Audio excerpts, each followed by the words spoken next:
Guerras, tarifas, alianças improváveis, moedas digitais, blocos econômicos que surgem da noite para o dia. Parece só política, mas não é só política, é espiritual.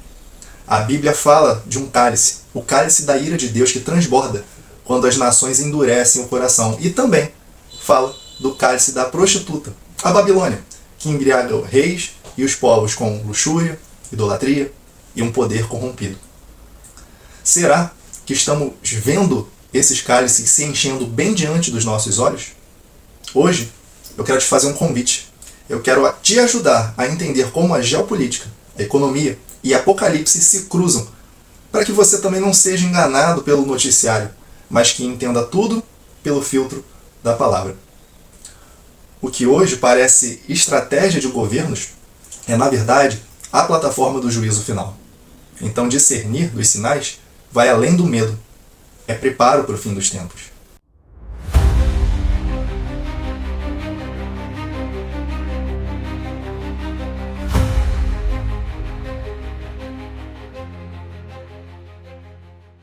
O cenário do mundo atual é de um mundo em ebulição, porque quando você abre ali o jornal ou rola o seu feed de notícias, o que você vê? Você vê guerras, ameaças, tensões, sanções, alianças que se formam num dia e se rompem no outro. Parece o caos, mas para quem tem olhos espirituais, é um cenário profético sendo desenhado linha por linha. Deixa eu te mostrar aqui como é que esse tabuleiro está sendo montado e como cada peça empurra o mundo para beber de um cálice que está se enchendo há séculos. Vou falar primeiro aqui dessa tensão constante entre Estados Unidos e Oriente Médio. Você vê ali as notícias sobre sanções, busca por petróleo e a peça-chave ali, Israel. Então você olha por trás disso tudo, por cada negociação de paz, sempre existem sanções. O Irã, por exemplo, com as suas ambições nucleares. Mas não se trata só de armas, não é só de petróleo, rota do gás. Isso é um controle estratégico ali daquela região. Quem comanda o petróleo controla o pulso do mundo.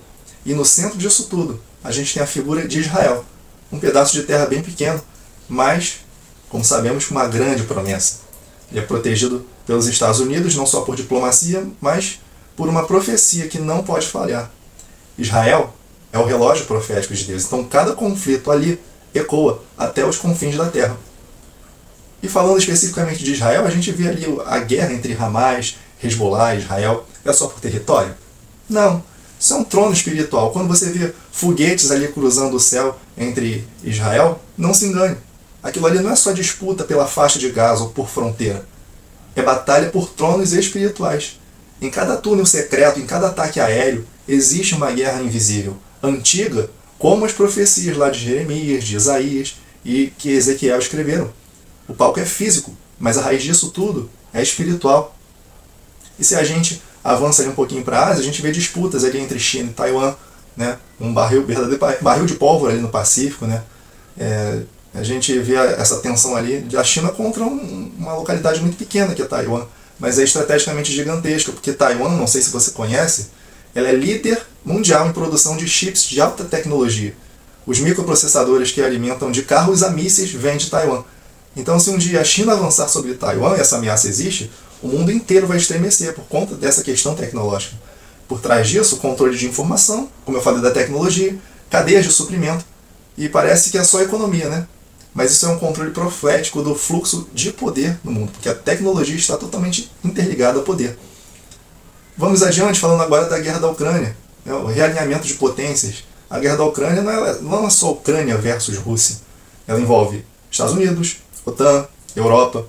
Então é o Ocidente tentando manter um sistema de regras que o Oriente quer quebrar. Cada tanque, cada drone, cada sanção, cada ajuda militar é uma peça de tabuleiro. Falando aqui agora sobre a guerra da Ucrânia, que é um realinhamento ali de potências, a gente tem que entender que isso não é só Ucrânia versus Rússia. Isso envolve o mundo. A gente está falando de interesses dos Estados Unidos, da Europa, da OTAN. Então, cada tanque ali, cada drone, cada sanção, cada ajuda militar também é uma peça nesse tabuleiro que eu falei. Um bloco se ergue para defender a sua influência, o outro para derrubar aquela tal influência. Então, no fundo, essa guerra redesenha fronteiras invisíveis. Quem domina a energia, quem dita as alianças, quem tem a voz no novo mundo, que está nascendo aí, quem vai ter essa importância, quem vai ter voz nisso tudo, né? A gente avança aí também, falando agora de moedas digitais, BRICS, tarifas. A nova guerra, no fundo, é econômica, né? Talvez você diga, ok, mas e a economia? A economia virou arma nisso tudo. O dólar por décadas foi soberano, está sendo desafiado por blocos como o BRICS, ao qual o Brasil faz parte. Né? Então, novas moedas digitais lastreadas em ouros, acordos bilionários que tentam deixar o sistema do dólar, o sistema ocidental de fora, tarifas que viraram ali mísseis silenciosos para punir países, estrangular mercados e forçar alianças. O que é isso tudo aí que eu estou citando na prática? Isso é um cálice que está se enchendo não só com pólvora e sangue, mas com acordos que vendem princípios e que compram silêncios. Quando uma economia ela se arma, não é só para crescer. Não seja inocente a esse ponto, é para dominar o mercado. Quando nações brigam por rotas de petróleo, por chips de computador, não é só tecnologia, é controle profético do fluxo de riqueza, poder e informação. Em silêncio, impérios se formam e outros caem, mas tudo aponta para uma verdade maior. O cálice que a Bíblia descreve, ele não é uma ficção. Ele está na mesa, nesse momento. Está sendo enchido dia após dia, decisão após decisão, correta ou incorreta. A pergunta que eu quero deixar aqui com vocês é a seguinte: o que vai acontecer quando esse cálice transbordar? E quem segura esse cálice? E quem vai ter que beber até a última gota desse cálice? Para isso, a gente precisa ir lá até Apocalipse. Esses cenários que eu acabei de citar, da economia sendo controlada, cenários de guerras e alianças que acabamos de falar aqui no vídeo, ele é só uma superfície. Por debaixo disso tudo existe algo mais profundo, que, como eu falei, os cálices sendo enchidos. Não são taças de vinhos, são símbolos espirituais. E a Bíblia, ela descreve 2 cálices que definem o destino das nações. O primeiro é o cálice da ira, que representa o juízo de Deus. Né? A gente vai agora lá em Jeremias 25:15, que diz assim: assim diz o Senhor Deus de Israel, toma da minha mão o cálice de vinho do meu furor e dá de beber todas as nações. O que Deus está dizendo aqui? Olha, trocando em miúdos, eu tenho um limite. E quando esse limite é ultrapassado, quando o pecado transborda, o cálice da paciência, ele se vira num cálice de juízo. E a gente pode viajar até Apocalipse 14, versículo 10, que também vai confirmar isso. Também beberá do vinho da ira de Deus, que se deitou, não misturado no cálice da sua ira. Na linguagem de Deus, um cálice é a medida, é a conta que chega. É quando o que o homem plantou volta como colheita de juízo. Pensa aqui comigo agora, vamos refletir. Nações vivem como se Deus fosse surdo.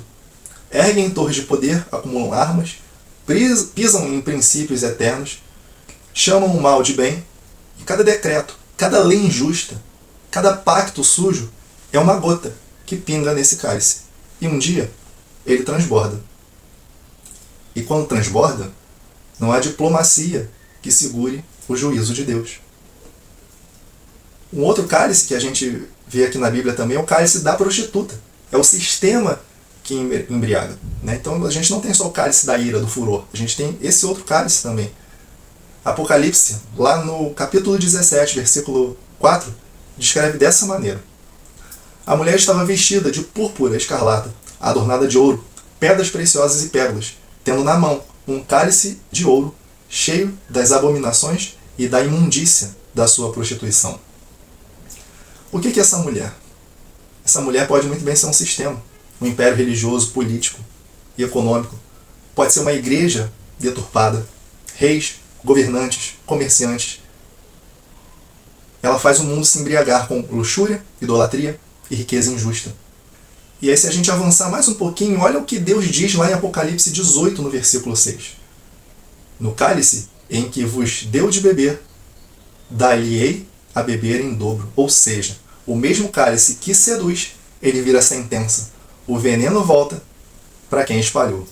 E aí, enquanto uns derramam sangue no campo de batalha, outros assinam acordos milionários em salas fechadas. Compram influência, vendem valores, corrompem princípios. É o mesmo cálice. É o cálice da Babilônia. Um cálice de ouro, bonito por fora, com joias, com status, mas por dentro, podridão, abominação, imundícia espiritual. E agora talvez você esteja pensando assim, mas o que isso tem a ver comigo? Né? Tem tudo a ver. Porque a Babilônia não é só lá fora. A Babilônia, pasme, ela quer entrar dentro da igreja. Quer nos embriagar. Com sucesso fácil, fama gospel, mensagens que massageiam o ego, mas não confrontam o pecado. A Babilônia compra políticos, mas também ela compra púlpitos. Elas embriagam nações, mas também tentam embriagar a noiva de Cristo. O cálice da ira de Deus ele é inevitável para quem rejeita o Cordeiro. O cálice da prostituta é irreversível para quem ama mais o luxo do que a cruz. Mas há um outro cálice também. O cálice da nova aliança, selado pelo sangue de Jesus. Então, enquanto o mundo se embriaga com o cálice de ouro da prostituta, a igreja deve se fortalecer no cálice da obediência, da santidade, cálice da verdade. O mundo bebe e se embriaga. Mas quem são as potestades por detrás dessa embriaguez? Quem move esses fios invisíveis que acendem o estopim da guerra, que espalham a imoralidade, que corrompem vários sistemas político, judiciário? Né? Quem tem que estar por detrás desses impérios? Nós sabemos. São principados, potestades, reinos espirituais que só caem quando o povo de Deus discerne e se posiciona. É importante as duas coisas, se posicionar, mas também discernir aonde está o erro. Né? Porque existe sim esse conflito invisível por detrás das guerras visíveis. O que vemos nos noticiários são exércitos marchando, sendo tratados como assassinos, potências ameaçando potências, mas a Bíblia revela que os olhos naturais não veem. Por trás de cada império existe uma potestade. Por trás de cada governo, uma guerra invisível. E por que eu afirmo isso? Porque se a gente for lá na Bíblia, em Daniel 10, que fala ali sobre o príncipe da Pérsia, a gente percebe ali que Daniel está em jejum e oração. E Deus envia uma resposta. Mas esse anjo que envia a resposta, ele diz algo assustador. Ele fala que o príncipe do reino da Pérsia resistiu por 21 dias, Daniel 10, versículo 13. E quem era esse príncipe? Não era um rei humano. Aí que está. Era uma potestade espiritual. Um principado que influenciava o império da Pérsia. Ou seja, desde aquele tempo, os impérios eles têm exércitos, mas também eles têm entidades espirituais por trás disso tudo. O visível obedece ao invisível. Impérios, sim, têm potestades, e governos, sim, têm ideologias. Hoje não é diferente, gente, como era naquela época e é hoje. Por trás de cada tratado de governo da ONU, por cada reunião dos países mais ricos do mundo, ou por cada reunião do G20, por trás disso tudo existe uma cúpula econômica, existe uma disputa espiritual por território, por mente, por moralidade. Cada ideologia que nasce, cada lei que legitima o pecado, cada cultura que normaliza o que Deus chama de abominação, tudo isso é sussurrado na mente dos governantes porque tem poder por principados que operam nos bastidores. Para tudo parecer aceitável, para tudo parecer corretamente moral, mas não é. O que hoje é diplomacia na ONU é na realidade uma batalha no céu. O que hoje é assinatura de um tratado, no mundo espiritual é a permissão para se abrir ou fechar portas. Porque enquanto os presidentes aí trocam apertos de mão, potestades estão trocando de estratégias. Nós temos exemplos disso, de sinais do controle invisível. Por exemplo, a censura contra nós, contra os cristãos. Em muitos países, pregar o evangelho é crime. Defender valores bíblicos se tornou discurso intolerante. Isso não é só política, isso é espiritual. A gente tem também a perseguição e normalização do pecado. Enquanto isso, práticas ali que Deus condena são normalizadas, celebradas, defendidas como progresso. Você sabe o que eu estou falando. Ideologias, aborto. Lei que deveria proteger a vida, defende o aborto. Quem deveria legislar e defender a família, tenta destruir a família. Quem está por detrás disso tudo? O príncipe da Pérsia. É o mesmo padrão. Novos nomes. Idolatria ao dinheiro, consumo, fama. A gente nunca teve tanto e nunca fomos tão vazios. O sistema faz uma pessoa trabalhar 8, 10, 12 horas por dia para comprar o que não precisa, para impressionar com quem não se importa com ela e para financiar um estilo de vida que seca a alma. É a Babilônia comprando a nossa devoção, parcela por parcela, com muita paciência. Grandes empresas aí, controlando narrativas, imprensa, farmacêuticas. Quem controla o que você lê, assiste ou consome, pensa. Plataformas, big techs, conglomerados que moldam opiniões, cancelam quem não se dobra, patrocinam quem propaga a Babilônia, né? E isso fica um alerta para a igreja.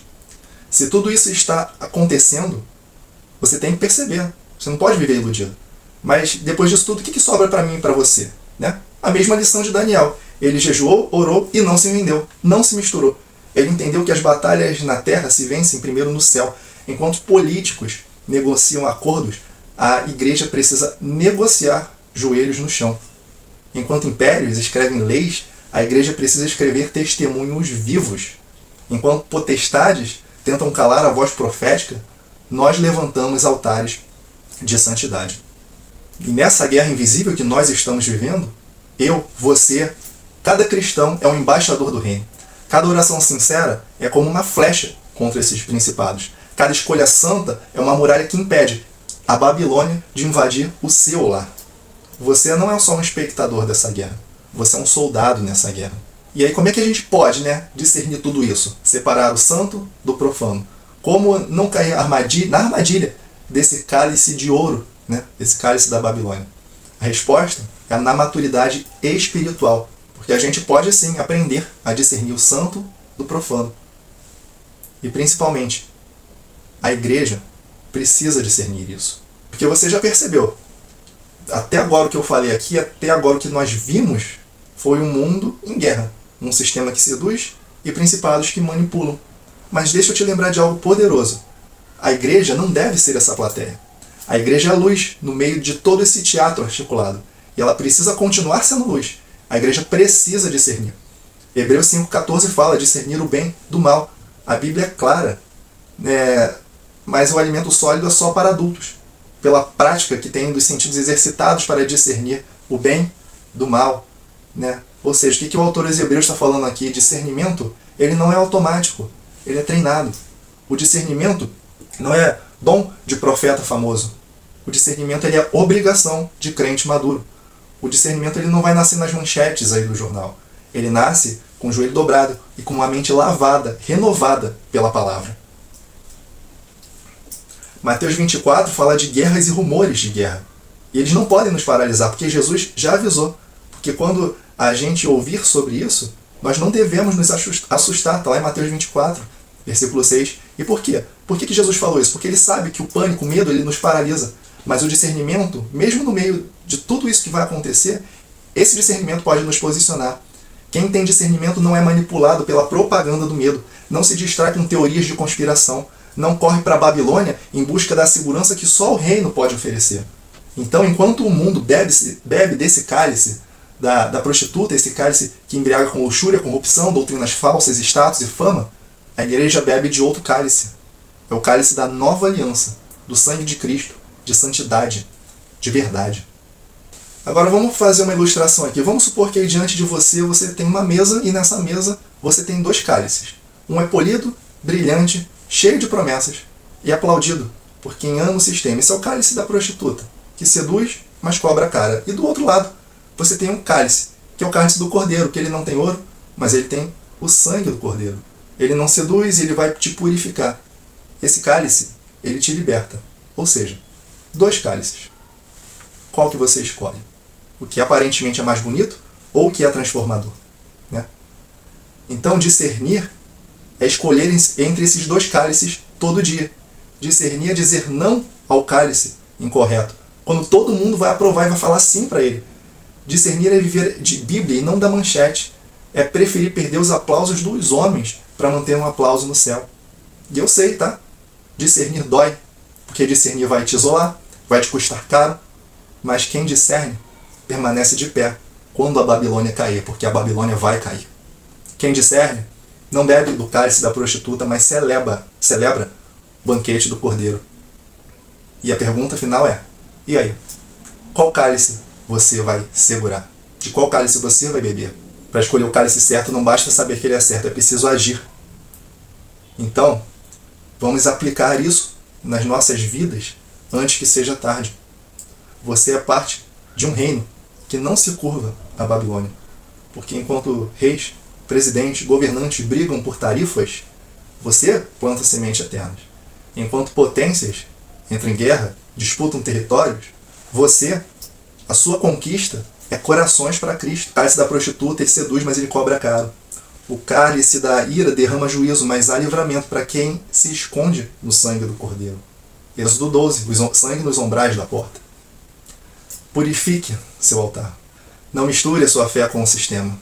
Não troque o seu chamado por conveniência. É hora de discernir, orar, pregar, jejuar. É hora de vigiar, como quem sabe o que carrega. Uma mensagem que as nações precisam ouvir antes que o cálice transborde de vez. Então, irmãos, guerras, elas não são conflitos humanos. Elas são sinais de um cálice que se enche.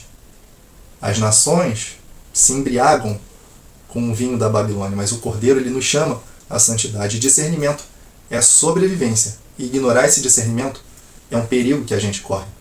E eu não posso encerrar esse vídeo sem antes pedir a sua colaboração. Se inscreva no canal, porque aqui a palavra não se mistura. Compartilhe esse vídeo com alguém que está confuso pelo caos que as notícias aí têm causado. E comente nesse vídeo aqui embaixo qual a parte dele abriu mais os seus olhos para tudo que está acontecendo. E se você quer aprender mais sobre a palavra de Deus, aqui na descrição desse vídeo tem um link com um material que vai te abençoar grandemente. Que Deus te abençoe e até o nosso próximo vídeo.